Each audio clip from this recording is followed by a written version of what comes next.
Okie dokie. This is another experiment one, so you don't get to see me, you just get to see whatever supplies that we are going to need.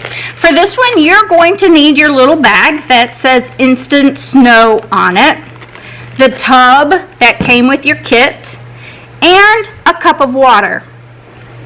Now, you probably don't need much more than an actual cup measured of water, but if you have a little more or a little less, it'll be okay either way.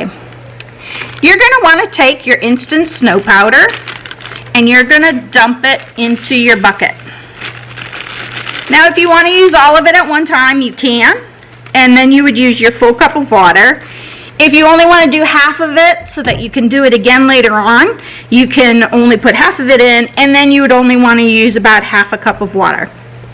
Then you'll take your cup of water and you'll dump it in, and the amazing snow will start to grow.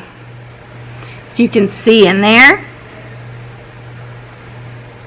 And the more water you add, the more it will grow.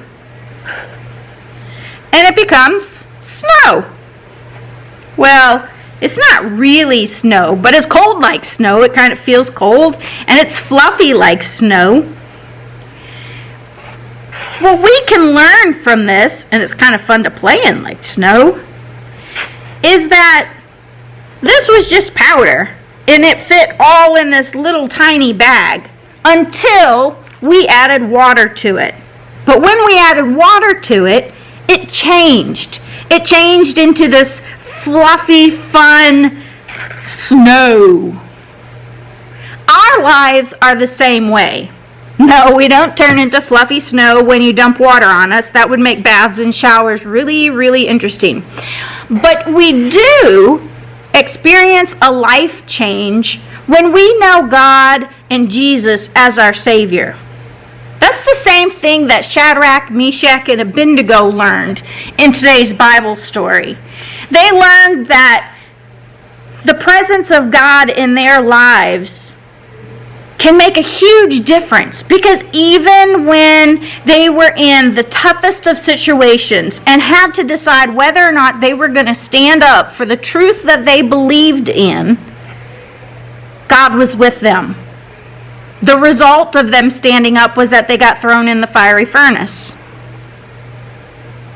But they weren't burned. Their clothes didn't even smell like smoke, because God protected them. God took care of them. God was present with them. We can know that just like this powder was changed into this fluffy snow, that God will change us when He's part of our lives. But we have to allow Him to be part of us. If I never dumped the water into the snow, it would just stay powder. Even if I had a cup of water, and even if I had the powder in the tub, it's not until the two come together that the change really happens and that it's noticeable.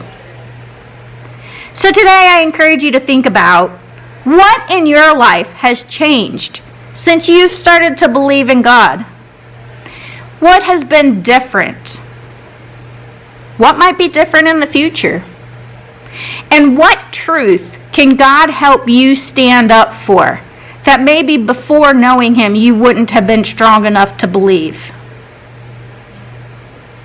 I hope you have fun playing in the snow. See you soon.